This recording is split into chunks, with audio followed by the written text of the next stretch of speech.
That's right, everyone. It's time to get the big boy pants on because this is Tim with Online Big Blue bringing you the best of New York Giants sports talk and entertainment. It's the start of the NFL season coming up on Thursday. The Giants, of course, will be playing in Tennessee versus the Titans. It's going to be fun. It's going to be interesting. The next couple videos, we're going to do a couple parters here, or one or two parters. It's going to be referred to or called the anatomy of an upset.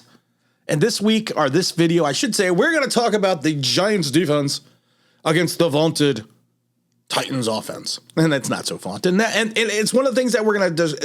I am not saying the Giants are going to upset the Tennessee Titans, who are 5.5-point favorites, but I am saying we are going to go through the matchups and see at the end of the day, probably by Wednesday, we'll give our predictions of who's going to win this game on Sunday. The Giants, also a little housekeeping news here. We're going to be doing some early morning live streams starting on Tuesday at 9 a.m. from 9 to 10. We are doing Good Morning Giants.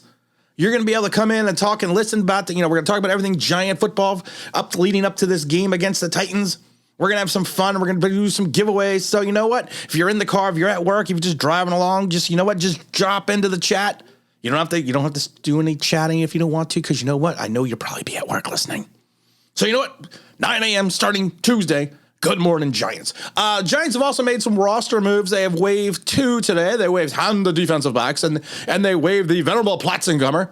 The Giants also signed a former third-round pick with the Washington Commanders. What's his name? This is Fabian Moreau. He's a cornerback, a third-round pick. You know, he's got some experience in the NFL. The Giants are tinkering the roster. 76 career starts. 76 career games. 34 starts. 186 tackles, 4 for loss, 1 quarterback hit, 3 forced fumbles, 25 pass defenses, 6 interceptions, and a partridge in a pear tree.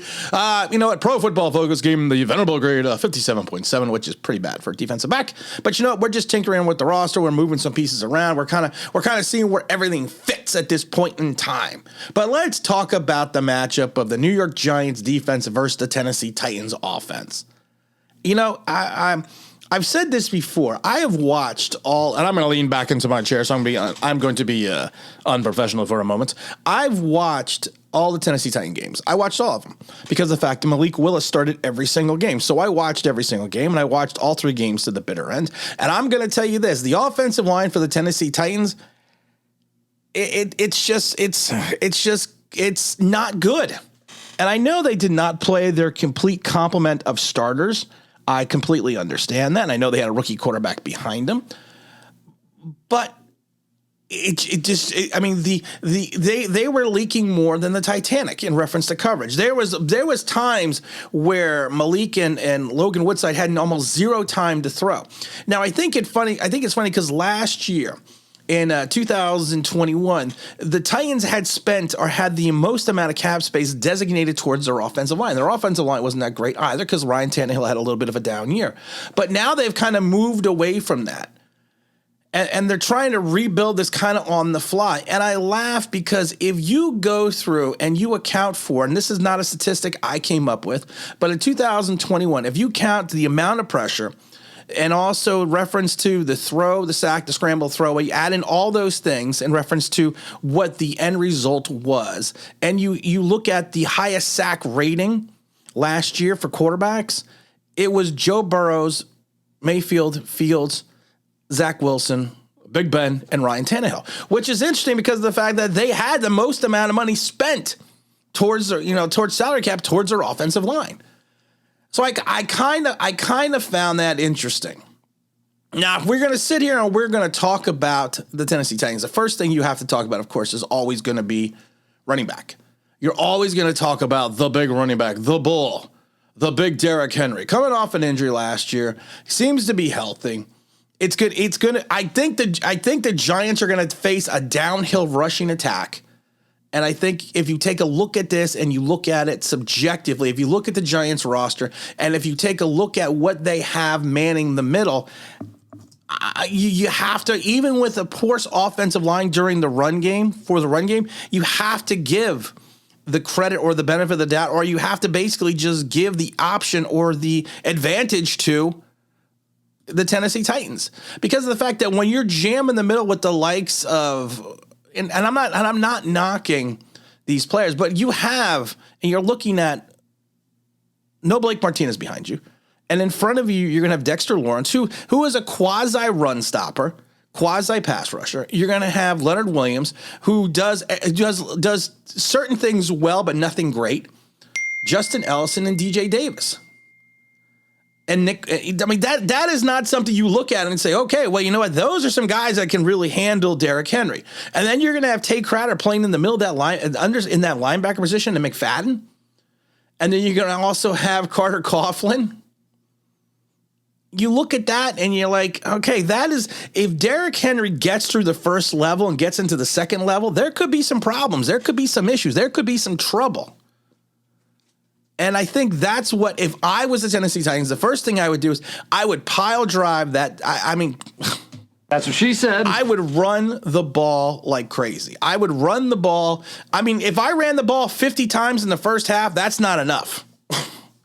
Because I would attack the interior line of that defense. Because if you watch the Giants play in preseason, especially guys that were coming in late, they were attacking the inside part of the field.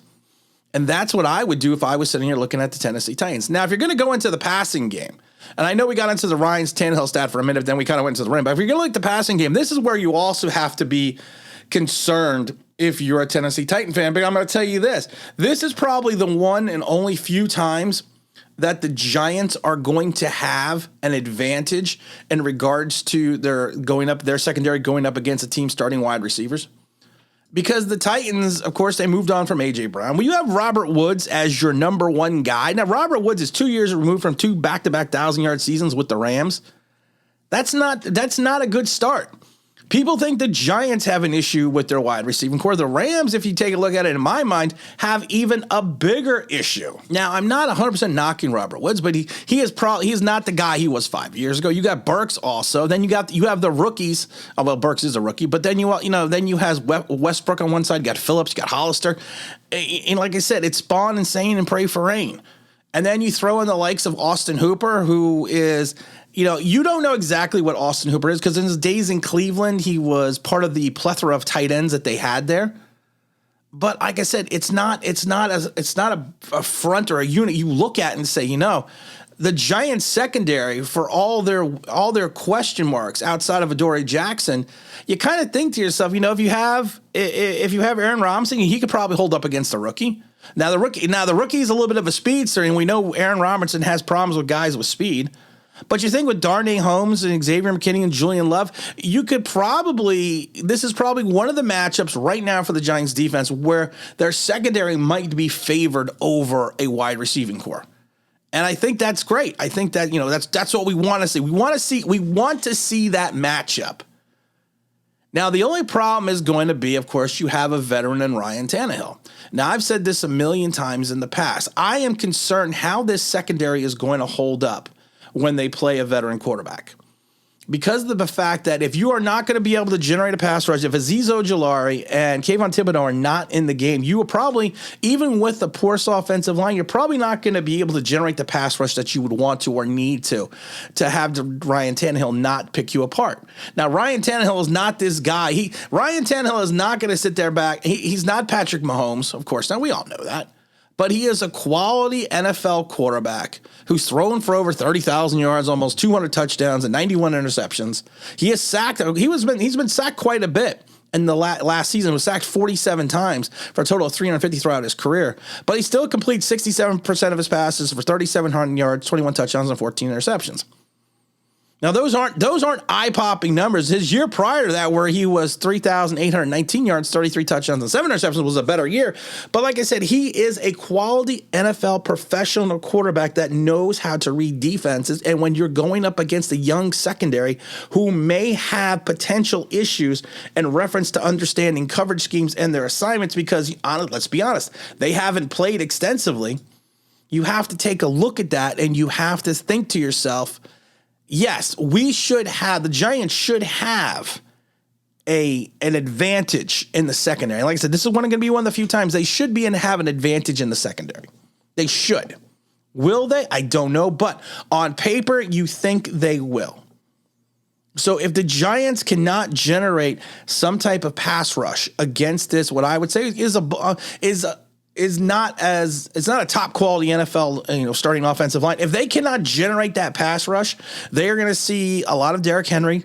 They're going to see a lot of plate action. They're going to see a lot of delayed handoffs, and they're going to see them getting gashed up the middle quite extensively. Now, if you take a look, this is going to be one of the few matchups that I'm going to tell you right now. This is going to be one of the few matchups that I'm going to say is that it's going to be fairly even in regards to total talent against the Giants defense against this offense, because this offense has issues. This offense has issues not only at wide receiver, but at tight end, and also have some issues on the offensive line, but they still have Ryan Tannehill and Derrick Henry. Now, if Derrick Henry goes out, that's going to be a different story.